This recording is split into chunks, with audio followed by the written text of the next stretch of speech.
Good evening, good morning, good afternoon, wherever you watch me, in what country. This time I read you chapter 4 of The Last Elf.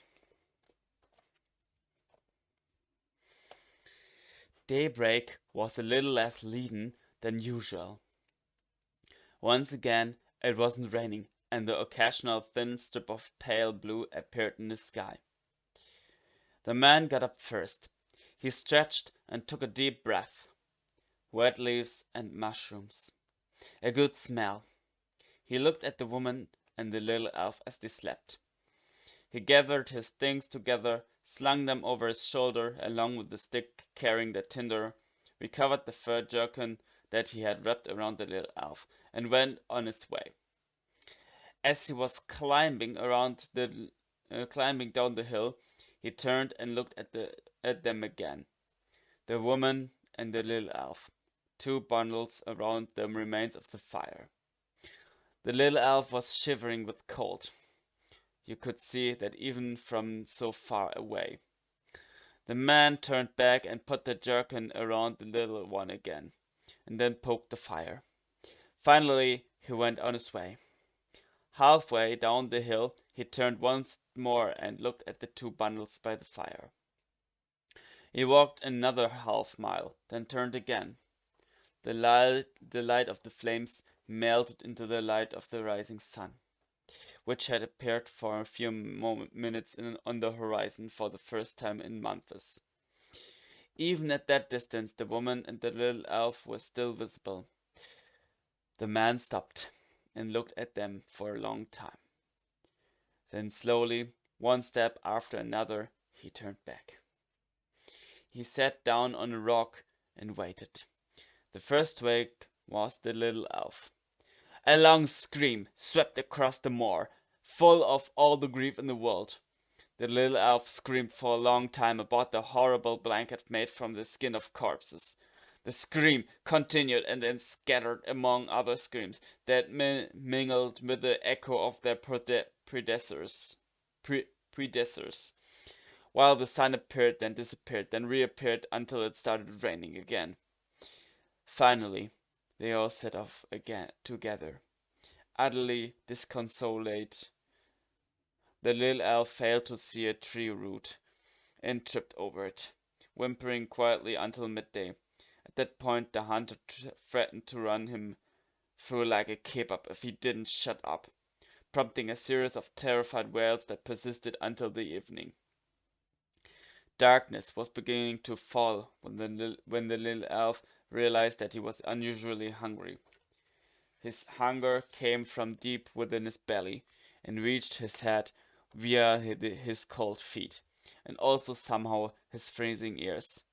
He described to the others in great detail the feeling that he had inside, but could not establish whether it was simply a void, a lack, or a real negative entity. He then moved on to speak of suffering in general, and the fact that it was unclear whether it too was a separate negative entity, or simply a lack of joy, or even, to be more precise, of well-being, because no, the lack of well-being in general is a greater suffering than the simple lack of joy, which may in fact constitute a stable and almost normal situation, generally speaking. And with regards to suffering, had he ever told them of the time he had got a splinter under the nail of his big toe on the right? Or was it on the left? No, it was on the right. Yes, now that he'd thought about it, he was sure. The thorn had slipped in and his grandmother had pulled it out with a needle. A needle! And then there was that time he had fallen and cut himself on the elbow. The blood had come from inside him and spilled outside. A horrible, horrible thing. His left elbow, while the nail had been on his right toe. He was sure of that now. He'd even been left with a scar. On his elbow, he meant. Did they want to see it? The scar? Were they sure they didn't want to see it? while the little elf was carrying on about the third time he had a cold, and about about the amount of mucus, not to mention its colors and the density, that had emerged from his nose at various moments in the development of the illness. They came up in some green bushes that both the woman and the hunter identified as rosemary. From that moment, for the first time since dawn, the little elf fell silent. Then, as they passed through a grove of chestnuts and larches on the sides of a hill, they turned a corner and Delagar suddenly appeared. It was at the bottom of a little valley, on the bank of a little river that was full to bursting. It looked like a full out of a place out of a fairy tale.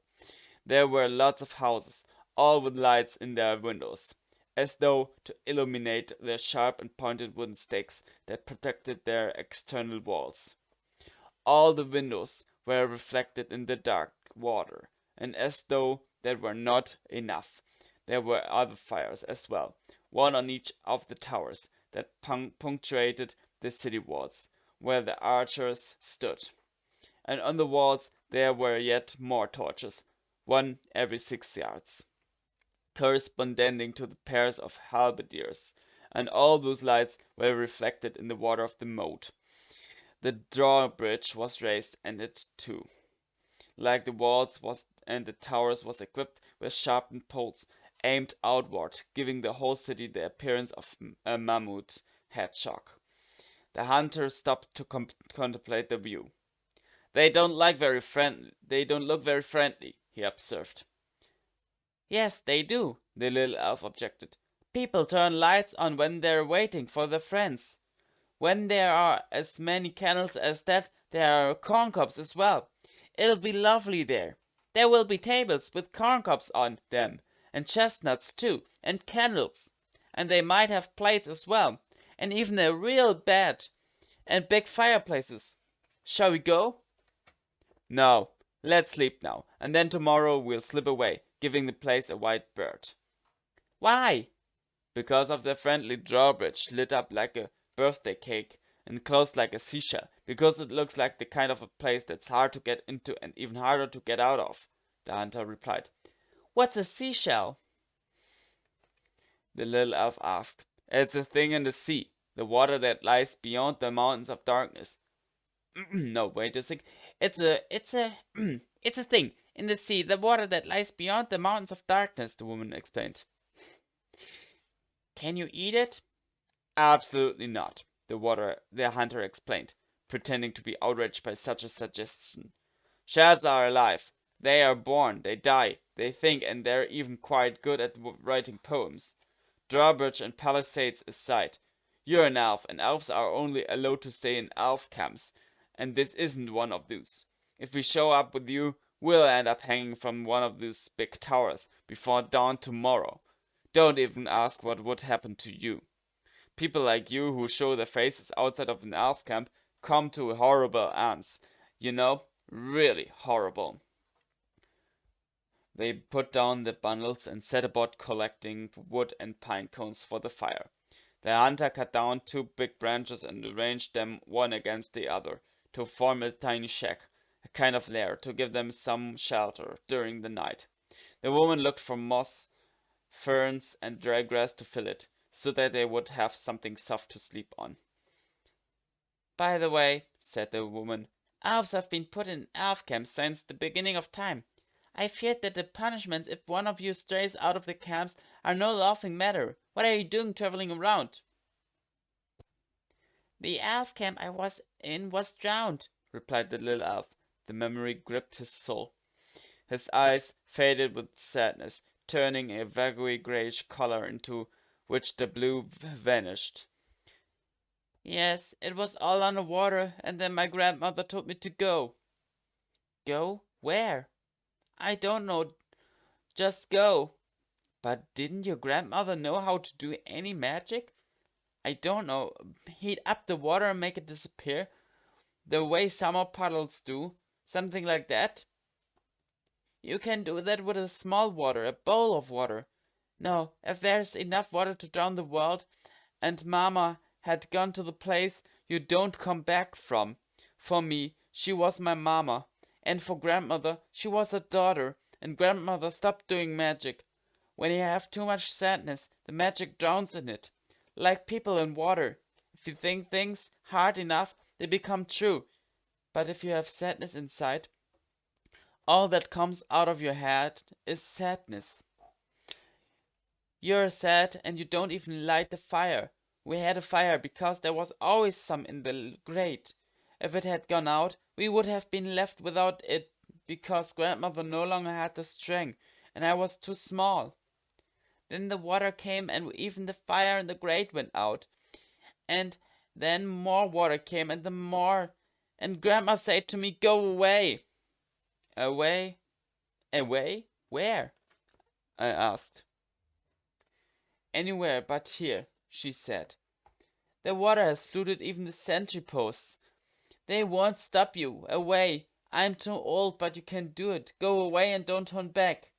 And I went away, one step after another in the mud and in the water, but I turned back.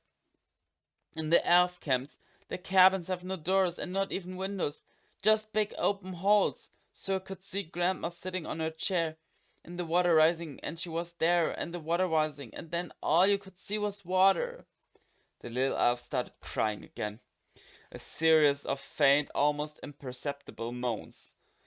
The man and the woman lit the fire using the hunter's tinder. Then, searching in the undergrowth, they found a handful of sweet chestnuts. Sorry. They roasted them and gave almost all of them to the little elf because, strangely, they both noticed that they weren't hungry. The little elf ate them slowly, one crumb at a time, to make them last longer, and his sadness dissolved in the pale pulp of the chestnuts. Before he went to sleep, he thought of a name for the dog, which was the same color as the chestnuts.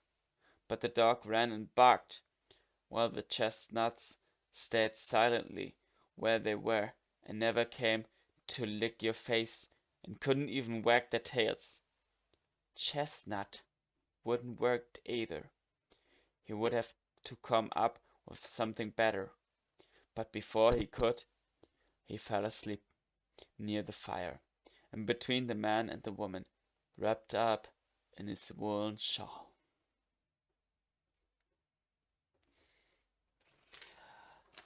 Alright, everyone. This was chapter 4 of The Last Elf.